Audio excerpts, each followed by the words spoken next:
பர்யந்தாம் வந்தே குரு பரம்பராம். ஆழ்வார்கள் வாழி அருளிச் செயல் வாழி தாழ்வாதுமில் குறவர்தாம் வாழி ஏகழ்வாறுமுய்ய அவர்கள் உரைத்தவைகள் தாம் வாழி செய்யமறை தன்னுடனே சேர்ந்து. ஆண்டாள் தன்னை ஒரு கோபிக்கையாக பாவித்துக் கொண்டு நோன்பு நோக்கின்ற காலத்திலே இந்த நோன்பிலே ஈடுபட வேண்டும் என்ற விருப்பமுடையவர்கள் எல்லாரும் வாருங்கோள் என்று அழைத்து மற்றும் உறங்கிக் கிடக்கிறவர்கள் எல்லாம் எழுப்பிக் கொண்டு நந்தகோபர் திருமாளிகைக்கு சென்று அங்கே கோயில் காப்பான் வாசல் காப்பான் அனுமதி பெற்றுக் கொண்டு நந்தகோபர் யசோதை கண்ணபிரான் நம்பிமூத்த பிரானான பலராமன் ஆகியோரை எழுப்பினாள். ஆனாலும் கண்ணன் இன்னும் எழுந்து அவர்களுக்கு வேண்டிய செயலை செய்யவில்லையாம். ஏன் செய்யவில்லை என்றால் இன்னும் அவர்கள் செய்ய வேண்டிய எழுப்ப வேண்டிய ஒரு காரியம் பாக்கி இருக்கிறது. இந்த அவதாரத்திற்கு புருஷகார பூதையாக அமைந்திருக்கின்ற நப்பின்னை பிராட்டியை அவர்கள் இன்னமும் எழுப்பவில்லை. ஏனென்றால் அந்த நப்பின்னை பிராட்டி அவளுடைய புருஷகாரம் இருந்தால்தான் எங்குமக்கு எம்பெருமானை பற்றுகின்ற பொழுது நேரே எம்பெருமானை பற்றினால் நமக்கு காரியகரம் ஆகாதான். நாம் என்ன பண்ண வேண்டும்? எம்பெருமானுடைய பத்தினியான பிராட்டி ஸ்ரீ மகாலட்சுமி அவளை முன்னிட்டு கொண்டுதான் நாம் எம்பெருமானை பற்ற வேண்டும். அப்பொழுதுதான் நம்முடைய பாவங்களை எல்லாம் அந்த எம்பெருமான் மறக்கும்படி செய்து அவனை நமக்கு அருள் புரியும்படி தூண்டுவாளாம் அந்த பிராட்டி. ஆயினாலே பிராட்டியை முன்னிட்டு கொண்டுதான் பகவானை பற்ற வேண்டும் என்கின்ற உயர்ந்த அனுஷ்டானத்தை இந்த பாசுரத்திலே காட்டுகிறார். அதாவது இந்த 18வது பாசுரத்திலே நமக்கு அற்புதமாக காட்டுகிறார். இதில் இங்கே புருஷகார பூத்தையாக இந்த கிருஷ்ணாவதாரத்திலே அமைந்திருப்பவள் யார் என்றால் நப்பின்னை என்கின்ற ஒரு பிராட்டி. அவள் நீலாதேவியினுடைய அவதாரம் என்று நம்முடைய பூர்வாச்சாரியர்கள் காட்டியிருக்கிறார்கள். அதைத்தான் நீலா துங்க ஸ்தனகிரி தட்டி சுப்தம் என்பதாக பராசர பட்டரும் நீலா என்கிற சொல்லாலே அந்த நப்பின்னை பிராட்டியை குறித்திருக்கிறார் இந்த திருப்பாவினுடைய தனியனிலே.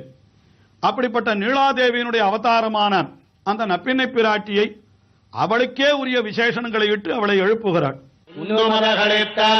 ஓடாததோள் வலியன் நந்தகோபாலன் மருமகளே நப்பின்னாய் கந்தங்கமழுங்குழலி கடைதிரவாய் வந்தங்கங்கோழி அழைத்தனகான் பந்தல் மேல் அல்கால் குயிலங்கள் கோவினகான் அந்தார்களும் வைத்துணன் பேர்பாட செந்தாமரை கையால் கீனார் மலையொழிப்பா வந்து திரவாய் மகிழ்ந்தேலோரெம்பாவாய். முதலிலே நப்பின்னை பிராட்டிக்கு என்னவென்று சொல்லி அழைத்தால் அவளுக்கு மிகவும் மகிழ்ச்சி உண்டாகுமோ அந்த சொல்லையிட்டு அவளை அழைக்கிறாளாம்.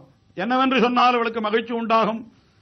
நந்தகோபாலன் மருமகளே நப்பின்னாய் என்று ஒரு குலஸ்திரீ, அதாவது ஒரு உயர்ந்த குலத்திலே பிறந்த நற்குடி பண்புகளெல்லாம் உடையவளான ஒரு பெண்ணுக்கு அவள் புகுந்தவிடம் சென்ற பிற்பாடு அவளுடைய பிறந்த விடத்து பெருமையை காட்டிலும் புகுந்த விடத்தைத்தான் மிகவும் உயர்ந்ததாக அவள் நினைத்திருப்பாளாம்.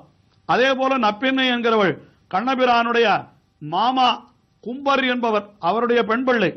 ஆனாலும் கூட அவள் புகுந்த வீட்டைத்தான் மிகவும் உயர்வாக கருதி இருக்கிறாள். ஆகையினாலே அவளை கும்பர் மகளே என்று சொல்லாமல் நந்தகோபாலன் மருமகளே நப்பின்னாய் என்று அவளை அழைக்கிறார். சீதா பிராட்டி தன்னை பற்றி சொல்லிக் கொள்கின்ற பொழுது முதலிலே என்ன சொல்லிக் கொண்டாள் தெரியுமோ? ஸ்னுஷா தசரதஸ்யாகம், நான் யார் தெரியுமா? தசரதனுடைய மருமகள் என்று தெரிவித்துக் கொண்டாளாம். அதே போல இவளும் அதையே பெருமையாக நினைத்திருப்பாள் என்று அவளை நந்தகோபாலன் மருமகளே நப்பின் நாய் என்று எழுப்புகிறாள்.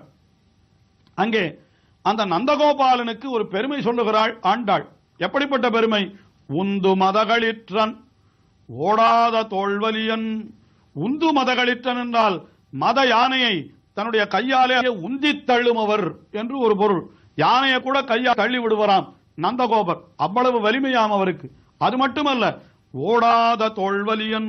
ஓடாதா என்றால் நாட்டில் நடையாடாதா என்று ஒரு பொருள், அல்லது போரிலே புறமுதுகிட்டு ஓடாதா என்று சொல்லும்படியான தோல் வலிமை அப்படிப்பட்டவரை உடையவர் என்று நந்தகோபர் என்று, அப்படிப்பட்ட பெருமைகளை உடையவர் நந்தகோபர் என்று உந்து மதகளிற்றன் ஓடாத தோல்வலியன் என்றெல்லாம் அவரை வர்ணிக்கிறாள். ஆனால் நந்தகோபர் அப்படிப்பட்டவராக தெரியவில்லையே. மிகவும் சாது விருத்தர் என்று அவர் ஆயர் கிழவர் என்றெல்லாம் சொல்லப்பட்டிருக்கிறது. அவரை போய் இப்படி சொல்லலாமா என்று கேட்டால் அதற்கு ஒரு உட்பொருள் அருமையான பொருள் காட்டப்படுகிறது. என்னவென்றால், மத யானைகளை உந்தித் தள்ளுமவர் என்றால் மத யானையாக யாரை சொல்லுகிறார் தெரியுமோ? இங்க கண்ணபிரானே ஒரு யானை, அவனை வாரணம் பைய நின்னூறுவது போல் என்று பெரியாழ்வார் அனுபவித்தார் அல்லவா? ஆயினாலே கண்ணபிரானே ஒரு யானை, அந்த யானையை அடக்கி ஆண்டவர் நந்தகோபர் அல்லவோ? ஆயினாலே அவரை சொல்ல வேண்டியது அவசியம்தான்.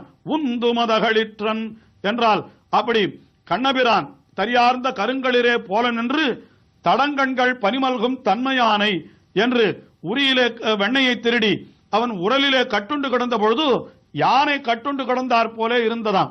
அப்படிப்பட்ட அந்த கண்ணபிரானை அடக்கி ஆண்டவராகினாலே, அவர் யானை போன்ற கண்ணன், அவனை அடக்கி ஆண்டவராகினாலே அவரை உந்து மதகளிற்றன் என்றால் ஆண்டாள். அதற்கு மேலே ஓடாத தோல்வலியன், அவருடைய தோல்வலிமை என்னால் இந்த மத யானையாகிற கண்ணன் அவனை அனுபவிக்கிற பாக்கியம் கிட்டினாலும் கூட அந்த அனுபவிப்பதற்கு ஒரு வலிமை வேண்டுமே, அதையும் கூட எம்பெருமானே கொடுத்தான் அவருக்கு. தன்னை மட்டும் கொடுத்தான் வசுதேவருக்கு, ஆனால் அனுபவிக்கின்ற பாக்கியத்தை அவருக்கு கண்ணபிரான் கொடுக்கவில்லையே. ஆனால் நந்தகோபருக்கு தன்னையும் கொடுத்து தன்னை அனுபவிக்கின்ற வாய்ப்பையும் பாக்கியத்தையும் கொடுத்தான். அதைத்தான் வேதம் சொல்லுகிற பொழுது யஹா ஆத்மதாக பலதாக என்று தெரிவிக்கின்றது. ஆத்மதாக என்றால் ஆத்மானம் ததாதி, தன்னையே கொடுக்கிறான் என்று பொருள். ஆனால் தன்னையே கொடுத்தாலும் அனுபவிப்பதற்கு சக்தி வேண்டுமே என்றால் அதையும் அவன்தான் கொடுக்கிறான். பலம் ததாதி பலதாக என்று வேதம் தெரிவிக்கிறது. ஆஹா, நந்தகோபருக்கு தன்னையும் கொடுத்து தன்னை அனுபவிக்கின்ற அந்த வலிமை எல்லாவற்றையும் அந்தன் பெற்றனன் நல்வினையில்லா நங்கள்கோன் வசுதேவன் பெற்றிலனே என்று தேவகி கரைந்து உருகும்படி அப்படி நந்தகோபன் பெற்ற ஒரு பேரு. அதைத்தான் இந்த பாசுரத்திலே எப்படி காட்டுகிறாள் ஆண்டாள்? உந்து மதகளிற்றன், மதகளிர் போன்ற அந்த கண்ணபிரானை அடக்கி ஆண்டவர். ஓடாத தோல்வலியன், அவனே கொடுத்த பலத்தாலே அவனை முற்றூட்டாக அனுபவித்தவர். கண்ணபிரானுடைய திவ்ய சேஷ்டிதங்கள் அத்தனையும் அனுபவித்தவர் என்று அவருக்கு பெருமை சொல்லி, அப்படிப்பட்ட நந்தகோபாலன் மருமகளே நப்பின்னாய் என்று அவளை எழுப்பினார்கள். அதற்கு நப்பின்னை அவள் வாயே திறக்கவில்லையாம். நாம் வாய் திறக்காமல் இருந்து விட்டால் இங்கே எவரும் இல்லை என்று நினைத்து அவர்கள் சென்றுவிட மாட்டார்களோ என்று நினைத்தாளோ என்னமோ. உடனே வெளியிலே இருப்பவர்கள், அம்மா, நீ உன்னை மறைத்துக் கொண்டாலும் கூட உன்னுடைய கூந்தலின் மனம் நீ இருக்கிறாய் என்பதை காட்டி கொடுத்து விடுகிறது. கந்தங்கமழும் குழலி கடை திறவாய், கந்தங்கமழும் குழலி என்று சொல்லுகின்றார்கள். கந்தம் என்னால் நல்ல நறுமணம் அப்படியே வீசுகின்றதாம் அந்த குழலில் இருந்து. இது என்ன விஷயத்தை தெரிவிக்கிறது என்றால், அந்த சர்வகந்தகா என்று சொல்லப்படுகின்ற எம்பெருமான் எல்லாவித வாசனைகளும் வீசப்பெறுகின்ற திருமேனியே உடையவன். ஆனால் அந்த திருமேனிக்கும் வாசனை கொடுக்கும்படியாக பரிமளம் கொடுக்கும்படியான கூந்தலை உடையவளாம் நப்பின்னை. அவளை கந்தங்கமழங் குழலி கடை திறவாய். உடனே பொழுது விடுந்தது விட்டதா என்று உள்ளே இருப்பவள் கேட்க, நப்பின்னை பிராட்டி கேட்கிறார்.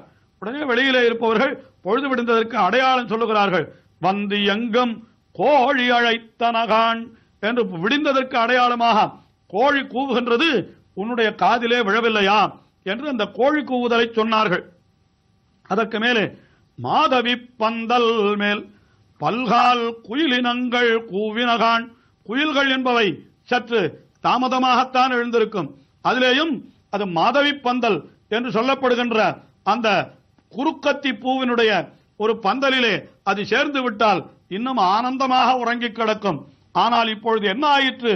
மாதவி பந்தலிலே இருக்கக்கூடிய அந்த குயில்களும் கூட பல்கால் கூவினகான், பலகால் கூவி விட்டதே, இன்னமா உனக்கு தெரியவில்லை, ஆகையினாலே பொழுது விடிந்து விட்டது, நீ எழுந்திருப்பாயாக என்று சொல்லி அப்படி ஜன்னல் வழியாக பார்த்தார்களாம். உள்ளே சயனித்துக் கொண்டிருக்கிறாள். எப்படி சயனித்துக் கொண்டிருக்கிறாள் என்னால், ஒரு கையால் கண்ணனை அணைத்துக் கொண்டு மற்றொரு கையால் ஒரு பந்தை வைத்துக் கொண்டிருக்கிறாளாம். முதல் நாள் இரவு கண்ணபிரானுக்கும் அவளுக்கும் பந்தடிப்பதிலே போட்டி ஏற்பட்டது. அதிலே நப்பின்னை பிராட்டி ஜெயித்து விட்டாளாம். அந்த பெருமிதம் தோற்ற கையிலே பந்தோடு அவள் சயனித்துக் கொண்டிருக்கிறாளாம். அதைத்தான் சொல்லுகிறார்கள், பந்தாறு விரலி என்று கையுமாக இருக்கிற பெண்ணே என்று அவளை எழுப்பினாள். என்ன பாக்கியம் உனக்கு, ஒரு கையிலே பந்து, இன்னொரு கையிலே உலகத்தை எல்லாம் பந்தாக ஆடுகின்ற கண்ணன், அவனே உன்னுடைய கையிலே இருக்கிறான்.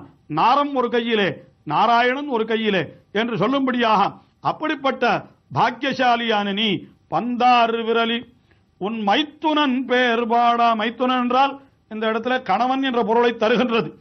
ஆக உன்னுடைய மைத்துனனான கண்ணன் அவனுடைய பேர்பாடா என்றால் வியாக்கியானத்திலே ரொம்ப சிருங்கார ரசத்தோடு ஒன்று காட்டுகின்றார்கள். பேர்பாடா என்றால் மைத்துனுடைய புகழைப்பாடா என்று அர்த்தம் அல்ல.